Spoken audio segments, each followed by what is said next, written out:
मैं इसमें ये मानती हूँ कि ये देश नहीं बनता है केवल भाषण वादे नारों से, और देश नहीं बन सकता मंदिर मस्जिद और गुरुद्वारों से, देश नहीं बन सकता लंबी चौड़ी कोठी कारों से, और देश नहीं बन सकता ऊंची बिल्डिंग महल मीनारों से। देश केवल बनता है अच्छे आचार विचारों से। आज लोग हरिद्वार से कांवड़ लाना धर्म मानते हैं और बुड्ढे बाप की धोती धोने में शर्म मानते हैं। पीपल को धागा बांधने से पीपल कोई वरदान नहीं देने वाला है।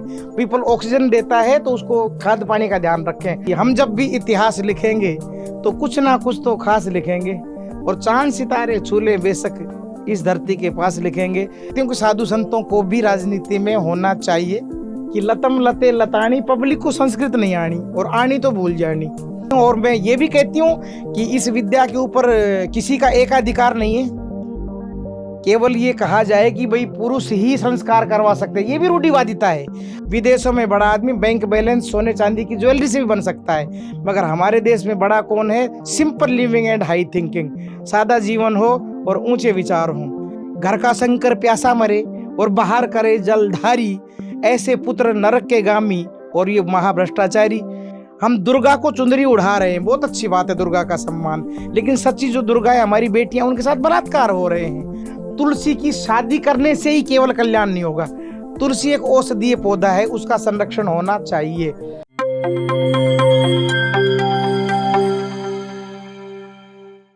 आज हम आपको एक ऐसी शख्सियत से रूबरू करवाने जा रहे हैं जिसने बचपन में ही कुछ अलग करने की ठान ली थी, जिसके लिए अबला शब्द अपमान की तरह था। उसे यह स्वीकार नहीं था कि सबला को अबला कहा जाए। वह धर्म व अध्यात्म के क्षेत्र में भी पुरुषों के प्रभुत्व को चुनौती देती दिखाई पड़ती हैं। हम बात कर रहे हैं पुष्पा शास्त्री की। पुष्पा का यह सवाल रहा कि केवल पंडित ही फेरे क्यों करवाएं? विवाह संस्कार हो या दूसरे संस्कार, सब विद्वानों का काम है। विद्वान चाहे किसी भी जाति से हो या किसी भी लिंग से। यही वजह है कि वह अब तक सैकड़ों युवक युवतियों को वैवाहिक बंधन में बांध चुकी है। वर्ष 1970 में महेंद्रगढ़ जिले के गांव गणियार में मां शांति देवी व पिता परमानंद यादव के घर जन्मी पुष्पा गुरुकुल पहुंचकर गुरु की हो गई। संन्यास ले लिया। वर्ष 2006 में सीकर से सांसद स्वामी सुमेधानंद से दीक्षा ली और उन्हीं के आश्रम में गौ सेवा को जीवन का लक्ष्य बनाया। पर्यावरण व नारी सशक्तिकरण की ओर कदम बढ़ाते हुए जल जंगल और जमीन बचाने का संकल्प लिया। पाखंडों पर चोट की यह क्रम अनवरत जारी है। 20 मई को एनजेपी के स्टूडियो में पहुंची पुष्पा शास्त्री से हमारी साथी शैली शर्मा ने विस्तार से बात की। आइए सुनते हैं। नमस्कार, स्वागत है आपका। मैं हूं शैली शर्मा और आप देख रहे हैं एनजेपी इंडिया। आज हमारे साथ है जानी मानी अध्यात्म विचारक पुष्पा शास्त्री जी। आज हम इनसे जानेंगे इनके बचपन के बारे में, पर्यावरण संरक्षण के बारे में, नारी सशक्तिकरण के बारे में, और भी आगे बातें करेंगे इनके बारे में, जानते हैं। सबसे पहले आपका स्वागत है। आप बताइए अपने जीवन के बारे में, सन्यासी कब बने आप, सबके बारे में बताइए थोड़ा विस्तार से। ओम भद्रम कर्णे भी शुणयाम देवाः भद्रम पश्ये माक्षे बिरजत्रा स्त्रिंगे तुष्टवान सस्तनु बिर्वसे मयि देवितम यदायु। ये मेरे जीवन का मूल मंत्र है। वैसे तो जीव का जन्म कहीं ना कहीं अर्थ बता दीजिए हमारे दर्शकों को। इसमें ये है कि जो संसार है परमपिता परमेश्वर का बनाया हुआ, इसमें जीवात्मा संचित प्रारब्ध कर्मों के अनुसार कहीं ना कहीं जन्म पाता है। परमेश्वर की व्यवस्था में उसे चलना होता है। इसी तरह से ये जो मेरी काया है, जिसको आप पुष्पा शास्त्री कह रहे हैं, इस चोले का जन्म जिला महेंद्रगढ़ के पास अटेली एक कस्बा है, उसके पास मेरा गांव है। वहाँ पे मेरा जन्म हुआ। मेरे पिता सेना में थे, आर्मी में थे। वहीं से मेरी क्रांतिकारी विचारधारा बनी और मैं आज धन्यवाद करना चाहूँगी। वैसे तो साध्वी हूँ, तो आप सभी मेरे माता पिता और भाई बहन के समान ही हैं, लेकिन मेरे पूज्य पिताजी ने मुझे गुरुकुल में पढ़ाया। मेरी सारी शिक्षा दीक्षा गुरुकुल में हुई है और वहीं गुरुकुल में मैंने वेदादि सत्य शास्त्रों का अध्ययन किया। वहाँ से आचार्य और शास्त्री प्रभाकर ये परीक्षाएं पास करके मैं निकली। ये 1987 की बात है। तो उसके बाद मैं विचार किया कि मुझे क्या करना चाहिए। स्वाभाविक रूप से माता पिता की इच्छा होती है कि हमारे बच्चे जॉब करें, नौकरी करें, और बहुत आसानी से मुझे भी नौकरी मिल गई और मैं बच्चों को कनीना में विद्यालय में पढ़ाती थी। लतम लते लतानी, पब्लिक को संस्कृत नहीं आनी। ये मुझे 4 साल पढ़ाने के बाद समझ में आया कि लतम लते लतानी, पब्लिक को संस्कृत नहीं आनी और आनी तो भूल जानी। इसलिए मैंने कहा यहाँ पे अगर मैं रहूंगी विद्यालय में तो कुछ बच्चों को मैं शिक्षित दीक्षित कर सकती हूँ। लेकिन मेरे जीवन का उद्देश्य कुछ बड़ा है, क्योंकि स्वामी दयानंद की विचारधारा और आर्य समाज को मैं फॉलो करती हूँ, और स्वामी दयानंद जी की विचारधारा को आगे बढ़ाने के लिए प्रवचन के माध्यम से और सत्संग के माध्यम से मैंने अपने जीवन को आध्यात्मिक प्रेरणाओं से जोड़ा है। और फिर संन्यास दीक्षा लेकर के भारत और भारत से बाहर दुनिया के कई देशों में मुझे जाने का अवसर मिलता है। वहाँ मैं महिला सशक्तिकरण, आध्यात्म जागरण, धर्म का सच्चा स्वरूप और वेदादि शास्त्रों का जो सार है, परमपिता परमात्मा ने जो हमें सामर्थ्य दी उसके अनुसार उसका प्रचार और प्रसार करती हूँ। और मैं चाहती हूँ महिलाएं हर फील्ड में, हर क्षेत्र में आगे आएं। इसके लिए मैंने अपना आध्यात्मिक जीवन अपनाया और मेरा नाम अब है वर्तमान में साध्वी पुष्पा शास्त्री। आप ये बताइए, आप कहते हैं कि जो फेरे संस्कार होते हैं अक्सर देखा जाता है कि पुरुष ही करवाते हैं, लेकिन हमने सुना है कि आप भी कराते हैं, तो उसके बारे में थोड़ा बताइए। संस्कार 16 होते हैं और ऋग्वेद, सामवेद, यजुर्वेद, अथर्ववेद, ये चारों वेदों का ज्ञान परमपिता परमात्मा ने सृष्टि के आदि में अग्नि, वायु, आदित्य, अंगिरा नामक ऋषियों के हृदय में दिया था। तो चारों वेदों में 20,000 के करीब मंत्र हैं। घटापाठ, जटापाठ, मालापाठ, ध्वजापाठ, शिखापाठ, इतने प्रकार से वेदों के पाठ होते हैं। और ये सारी शिक्षा, ये विद्या गुरुकुलों में सिखाई जाती है। प्रभु की कृपा से, माता पिता के आशीर्वाद से मैंने वो विद्या वहाँ से प्राप्त की और अब उसी का प्रचार प्रसार मैं कर रही हूँ। संस्कारों की जहाँ तक बात है, संस्कार होते 16: गर्भाधान संस्कार, सीमंतोन्नयन संस्कार, पुंसवन संस्कार, जातकर्म संस्कार, और उसके बाद अन्नप्राशन संस्कार, कर्णवेधन संस्कार, उपनयन संस्कार, वेदारंभ संस्कार, समावर्तन संस्कार, विवाह संस्कार, वानप्रस्थ संस्कार, संन्यास संस्कार और फिर अंतिम संस्कार है। ये इन सब में जो मंत्र हैं वो एक प्रकार के नहीं हैं। डिफरेंट संस्कारों में मंत्र भी भिन्न भिन्न प्रकार के हैं और उसके आधार पे हम संस्कार भी करवाते हैं। विवाह संस्कार कराते हैं आप कब से कराना शुरू कर? विवाह संस्कार में तो बचपन से, आप मान लीजिए जब मैं गुरुकुल में शिक्षा प्राप्त कर रही थी, मुझे याद है 81 या 82 में जो है मैंने प्रथम संस्कार करवाया था, विवाह संस्कार करवाया था। और अब सब जगह पे मुझे जहाँ जहाँ मेरे भक्तजन बुलाते हैं वहाँ मैं जाती हूँ। और मैं ये भी कहती हूँ कि इस विद्या के ऊपर किसी का एकाधिकार नहीं है। केवल ये कहा जाए कि भाई पुरुष ही संस्कार करवा सकते हैं, ये भी रूढ़िवादिता है। हमारे देश में ये भी एक पाखंड चल रहा है। उनको मैं कहना चाहती हूँ कि विद्या में और पाखंड में अंतर है, पीतल और सोने में अंतर है, सांस लेने और जीने में अंतर है। जिसको गाड़ी चलानी नहीं आती है वो तो गाड़ी का एक्सीडेंट कर देगा, लेकिन उसमें ये कहना कि नहीं गाड़ी तो भाई यही चलाएगा, ऐसा नहीं होता है। इस तरह से ये जो संस्कार है, ये विद्या आपने कहीं जहाँ से प्राप्त की, प्रशिक्षण, उसके ऊपर आधारित है। आप नारी सशक्तिकरण के लिए किए गए अपने कार्यों के बारे में बताइए। मैं इसमें ये मानती हूँ कि ये देश नहीं बनता है केवल भाषण वादे नारों से, और देश नहीं बन सकता मंदिर मस्जिद और गुरुद्वारों से, देश नहीं बन सकता लंबी चौड़ी कोठी कारों से, और देश नहीं बन सकता ऊंची बिल्डिंग महल मीनारों से। देश केवल बनता है अच्छे आचार विचारों से।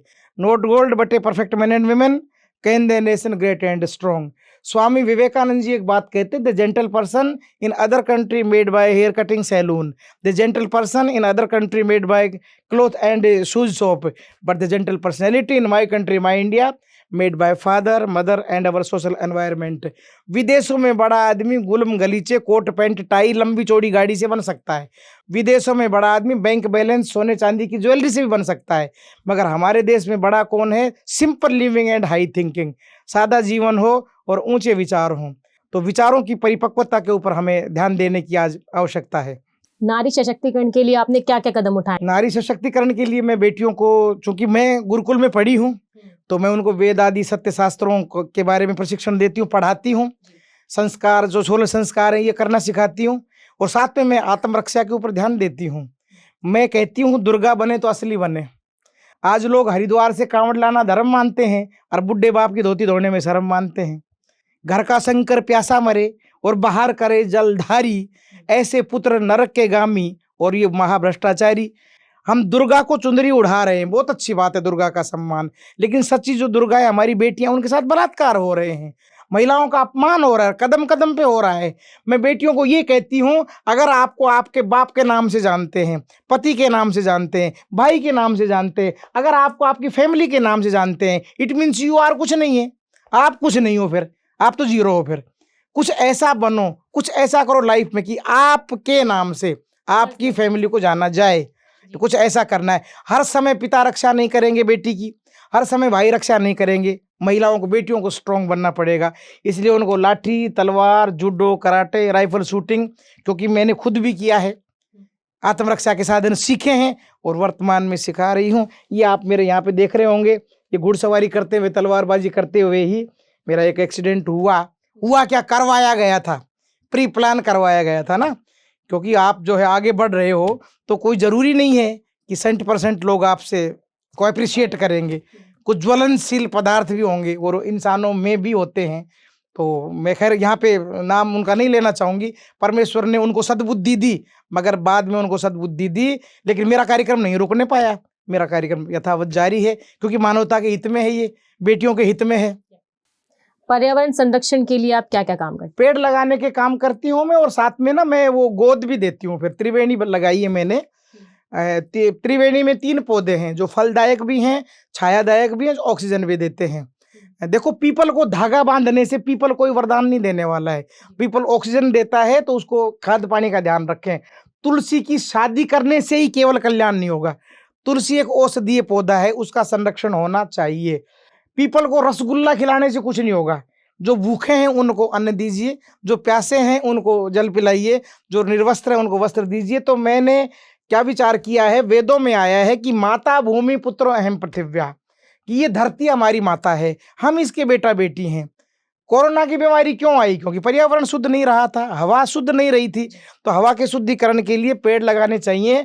तो मैं पेड़ लगवाती भी हूँ। जहाँ जहाँ कार्यक्रम में, सत्संग में, प्रवचन में हवन करवाने जाती हूँ, वहाँ माता बहनों बेटियों को प्रेरणा देती हूँ और उनको फिर गोद भी देती हूँ। वो जो पौधे हमने लगाए हैं उनके संरक्षण के लिए उनको अडोप्ट करवाती हूँ। मैं एक संकल्प पत्र भी भरवाती हूँ। बीच में जा जाके फिर हम वो चेक भी करते हैं, उनको निरीक्षण भी करते हैं कि ये बड़े भी हो रहे हैं, इनको पानी जल वगैरह भी देने की व्यवस्थाएं वो रखें। और मुझे खुशी है कि मेरी माताएं, बहनें, बेटियां पर्यावरण के संरक्षण में आगे आ रही हैं और मेरे इस अभियान से जुड़ रही हैं। गौशाला सेवा के माध्यम से, गौशाला के माध्यम से मैं गायों का संरक्षण कर रही हूँ। और क्या सामाजिक कार्य करती हैं आप? सामाजिक कार्य में जिस तरह से नशे हैं आजकल, किसी देश को गुलाम बनाने के लिए अब हथियारों की उतनी ज़्यादा आवश्यकता नहीं है। बस युवा पीढ़ी नशे के गर्त में चली जाए तो वो देश अपने आप गुलाम बन जाता है। इसलिए दारू, बीड़ी, गुटखा, खैनी, राज दरबार, इनके खिलाफ सेमिनार, गोष्ठियाँ, ये कार्यक्रम आयोजित करती हूँ और जागरूकता पैदा करने का प्रयास करती हूँ। अब हमें बताइए, आपकी शिक्षा कहाँ तक हुई है? आपने कहाँ तक शिक्षा प्राप्त? मेरी शिक्षा आचार्य, शास्त्री और प्रभाकर। अभी आपका वर्तमान में आश्रम कहाँ पर है? वर्तमान में 2 स्थानों पे मेरा निवास है। रेवाड़ी में मेरा, चूँकि पहले में रेवाड़ी आवास था, मेरा आश्रम है आपके नज़दीक में ही, मॉडल टाउन में, आराधना के नाम से, आराधना वैदिक आश्रम। और गौशाला है हमारी सीकर में, राजस्थान में। सीकर में आप कब से रह रही हैं? से सीकर में जब से मैंने संन्यास दीक्षा ली है तब से मेरा निवास स्थान सीकर, और प्रवास रहता है तब तो विभिन्न स्थानों पे जाना पड़ता है। एक मैं बेटियों के लिए कन्या गुरुकुल बना रही हूँ, आप कभी वहाँ पे विजिट करें, आप आए। मंदसौर जिले में घरोठ नाम का एक गांव है मध्य प्रदेश में, वहाँ बेटियों के कन्या गुरुकुल की स्थापना कर रही हूँ वैद्य जी। उसके माध्यम से आप कभी पधारें, देखें कि बेटियों को हम शिक्षित दीक्षित करें। अब थोड़ी सी राजनीतिक चर्चा कर लेते हैं। आप बताइए, आपका सुनने में आता है कि आप चुनाव लड़ने वाले थे, कितना सच है? लोकतंत्र का पावन पर्व त्योहार ये चल रहा है और इसमें आपके ये वाजिब प्रश्न हैं। लेकिन इसमें मैं ये कहना चाहूँगी कि हम जब भी इतिहास लिखेंगे तो कुछ ना कुछ तो खास लिखेंगे, और चांद सितारे छू लें बेशक इस धरती के पास लिखेंगे। तन समर्पित, मन समर्पित और हमारा जीवन समर्पित, हम चाहते हैं मातृभूमि हम तुम्हें कुछ और भी दे। साधु संतों के राजनीति के आने के ऊपर प्रश्न उठाए जाते हैं, तो मैं उनसे एक ही बात कहा करती हूँ कि वो भी इसी देश के निवासी हैं। हम कोई आसमान से तो उतरे नहीं हैं और ना हम जमीन में से उगे हैं, हम भी इस देश के नागरिक हैं। तो जो आपका प्रश्न है उसका उत्तर तो मैं ये दे सकती हूँ कि साधु संतों को भी राजनीति में होना चाहिए और उनको यदि जनता चुनती है, उनको अवसर मिलता है, तो ये भी एक सेवा का माध्यम है, प्रकल्प है। राजनीति में कितना सक्रिय रहती हैं? राजनीति में कितना सक्रिय रहते हैं जी। धर्म नीति है, सामाजिक नीति है, इनमें भी हम समय दे रहे हैं। इनसे राजनीति कोई इनसे इतर थोड़ी होती है, ये भी एक सेवा का एक माध्यम हो सकता है। मैं ये नहीं कह रही हूँ कि मैं राजनीति में हूँ, लेकिन जो हैं उनके लिए मेरी बहुत बहुत शुभकामनाएं हैं। और आने वाले समय में कोई साध्वी, कोई संत अगर राजनीति के माध्यम से सेवा करते हैं तो बहुत आश्चर्य की बात नहीं समझनी चाहिए। हम भी भारत के नागरिक हैं।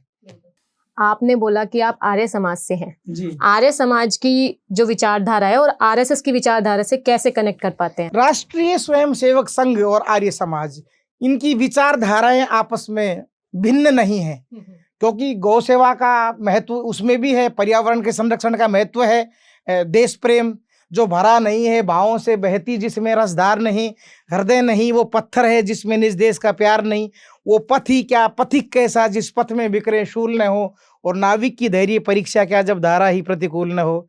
और अब हिमालय से कोई तो गंगा निकलनी चाहिए, और पीर पर्वत सी हुई है अब पिघलनी चाहिए। सिर्फ हंगामा खड़ा करना मेरा मकसद नहीं, हम चाहते हैं भारत की तकदीर बदलनी चाहिए। और हमारे सीने में न सही तो आपके सीने में सही हो, कहीं भी आग लेकिन आग जलनी चाहिए। तो देश प्रेम की भावना आर्य समाज में भी है, राष्ट्रीय स्वयंसेवक संघ का भी वही मुद्दा है। तो मुझे नहीं लगता कि वैचारिक भिन्नता है कुछ। मानव मात्र का कल्याण हो, यही विचारधारा तो आरएसएस की है, और यही विचारधारा वेद की और आर्य समाज की है। ओके, धन्यवाद, आपने हमें समय दिया। आपने थैंक मुझे यू। सम्मान दिया।